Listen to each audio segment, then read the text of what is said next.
پاکستان کے سیاسی معاملات جو ہے وہ بھی اس نے بھی پاکستان کے لوگوں کو ایک طرح سے ہوا میں معلق کیا ہوا ہے. جس طرح یہ بچے ہوا میں معلق ہیں صبح سے، تو پاکستانی قوم تو خیر سالوں سے ہوا میں معلق ہے. اس وقت ڈالر جو ہے وہ 300 تو کراس کر چکا ہوا ہے، اور دور دور تک ابھی تک الیکشن کے متعلق کوئی سرٹینٹی نہیں ہے کہ الیکشن کب ہوں گے، کس طرح ہوں گے. اور جو پاکستان کی سیاست کا سب سے کروشل فینومنا ہے عمران خان، انہوں نے ابھی بھی جکڑا ہوا ہے پاکستان میں خبروں کو بھی اور سیاست کو بھی. ابھی میرے سامنے ایڈیشنل سیشن جج ہیں اٹک کے شفقت اللہ خان صاحب، ان کی رپورٹ آئی ہے اور انہوں نے 15 اگست کو اٹک جیل کا دورہ کیا ہے. ان کے مطابق عمران خان صاحب کا جو سیل ہے اس کے باہر 5 سے 6 فٹ کے فاصلے پہ اونچائی پہ لگایا گیا ہے سی سی ٹی وی کیمرہ، اور وہ کیمرہ لگنے کی وجہ سے عمران صاحب کی پرائیویسی بھی نہیں ہے، اور ایون جب وہ واش روم جاتے ہیں تب بھی پرائیویسی نہیں ہوتی، کیونکہ بقول جج صاحب کے وہ جو ٹوائلٹ ہے وہ ایل شیپ کا ہے. اس ٹوائلٹ کی دیوار جو ہے وہ صرف 2 سے 3 فٹ ہے، جبکہ کیمرہ جو ہے وہ 5 سے 6 فٹ سے سیل کے باہر سے ساری چیزوں کو اندر دیکھ رہا ہے. تو وہ واش روم جب جاتے ہیں تب بھی کیمرہ آن ہوتا ہے، وہ جب سوتے ہیں تب بھی کیمرہ آن ہوتا ہے، وہ تب نارمل حالات میں بھی کیمرہ آن ہوتا ہے.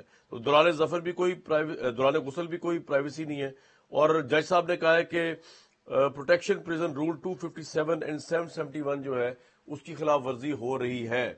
عمران صاحب کا جو معاملہ چل رہا ہے ضمانت کا، وہ بھی اسلام آباد ہائی کورٹ میں اس کی پیشی ہوئی، لیکن آئی تھنک 30 اگست تک کی اس کی ڈیٹ ڈال دی گئی ہے، وہ معاملہ بھی لمبا ہی چلے گا.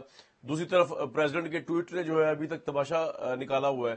ابھی تک یہ طے نہیں ہو سکا کہ یہ دو قوانین جو ہے آفیشل سیکرٹ ایکٹ اور آرمی ایکٹ جو ہے، یہ دو بل جو ہے قانون بن چکے یا نہیں بن چکے. پریزیڈنٹ نے جس خاتون بیوروکریٹ کو کہا کہ وہ ذمہ داری سنبھالیں، انہوں نے ذمہ داری سنبھالنے سے انکار کر دیا. پریزیڈنٹ آفس کی انہوں نے 2 ٹکے کی حیثیت کر دی ہے.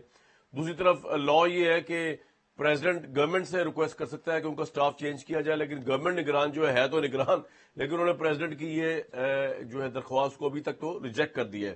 تو صورتحال یہ ہے کہ اس وقت میرا خیال کسی کی کریڈیبلٹی یا کسی کی ساخت رہ گئی ہے سوائے میاں جاوید لطیف صاحب کے، اور وہ بھی جب مزید بڑھ جائے گی اگر ان کے لیڈر پاکستان واپس آ جائیں گے. اور پتہ نہیں ان کو کون روک رہا ہے اس وقت، کیونکہ اب تو ان کو آنا چاہیے اور ان کو بتانا چاہیے کہ جناب سارے فیل ہو گئے 2017 کے بعد سے. میں یہ نسخہ لے کے آیا ہوں آپ کے پاس جس سے ملک کی اکانومی، ملک کا ڈالر، ملک کا پیٹرول، ملک کی معیشت، ملک کے عوام کی بدحالی، یہ سب ٹھیک ہو جائے گی. میاں جاوید لطیف صاحب کوئی فارمولہ آپ کے پاس ہے؟ جی شکریہ کامران شاہد صاحب. اللہ رب العزت ان بچوں کو محفوظ رکھے جو لفٹ میں ابھی تک پھنسے ہوئے ہیں، اور ان کا کوئی واپسی کا سیف راستہ اللہ دے ان کو اور ان کے پیاروں کے پاس وہ پہنچے. اب جہاں تک تعلق ہے آپ کا یہ کہنا کہ وہ کیا ایجنڈا لے کر آئیں گے، پہلی بات تو یہ ہے کہ جب نواز شریف آئے اس وقت ریاست کو انہی چیلنجز کا سامنا تھا، اور پھر ان کو ڈریس بھی کیا انہوں نے.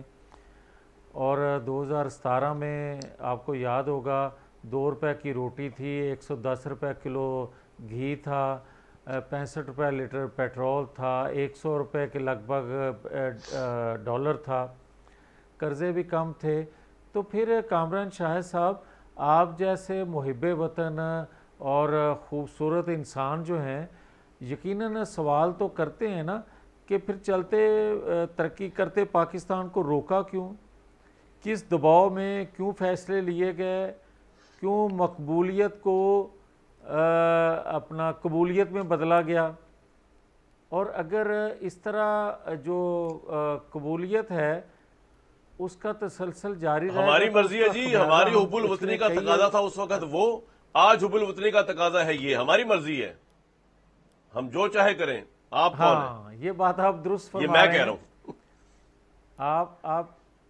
آپ صحیح فرما رہے ہیں کہ اگر آپ ارشاد بھٹی صاحب سے متاثر ہو کے اپنی حب الوطنی جب چاہیں جس طرح کی چاہیں بنا لیں تو پھر میں کچھ نہیں کہہ سکتا. اگر کامران شاہد صاحب اپنی مرضی سے آئین قانون کے مطابق جو درس دیا کرتے ہیں اس کے مطابق چلیں تو پھر میرا خیال ہے کہ اس وقت بھی غلط ہوا تھا، آج بھی غلط ہو رہا ہے.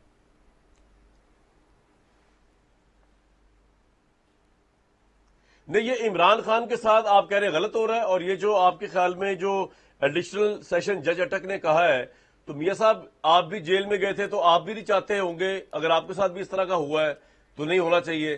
اب جو جیل آپ نے ان کو دی ہے جانے سے پہلے، حکومت چھوڑنے سے پہلے، اس کے اندر جو آپ انتظام کروا کے گئے سی سی ٹی وی کیمرہ کا، آپ کو لگتا ہے کہ یہ اخلاقی لحاظ سے درست ہے؟ کامران شاہد، میں کسی طور پر بھی کسی کی پرائیویسی ختم ہو جائے اس حق میں نہیں ہوں.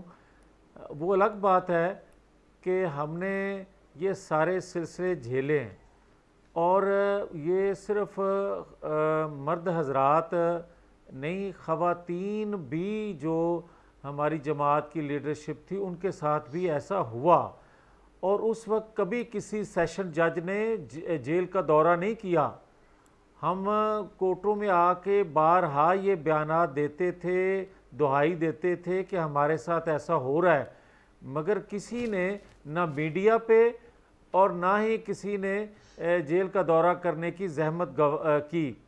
مگر ایک بات لیکن سر ضرور آپ ہے کے خیال میں ہو تو کہ غلط رہنا آج چلے، تو اس وقت صرف نہیں عمران ہوا، جج نے آج دورہ کر لیا ہے، کنٹینٹ پہ بات کریں نا، یہ صحیح ہو رہا ہے غلط ہو رہا ہے یہ بتائیں نا سر.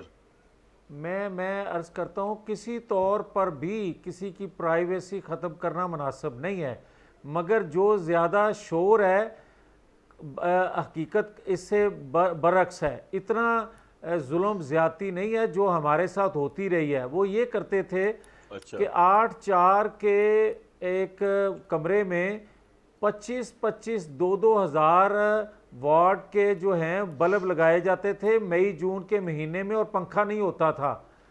اور آج تو اس کو جیل سے نکال کے کہیں نہیں لے کے جایا جاتا. ہمیں تو راتوں کو بغیر کورٹ کی پرمیشن کے ہمیں رات کو لے جاتے تھے، اور جو تشدد اور جو الیکٹرک آلات ہمیں لگائے جاتے تھے ابھی تو دور دور اس کو نظر بھی نہیں آ رہے وہ. مگر میں اس کے حق میں نہیں ہوں کہ وہ اس کے ساتھ بھی وہ سلوک ہونا چاہیے، مگر ہم نے 9-10 مئی کا واقعہ تو نہیں کیا تھا، مگر ہمارے ساتھ سلوک کیا تھا، اور 9-10 مئی کا واقعہ کرنے والوں کے ساتھ سلوک کیا ہے.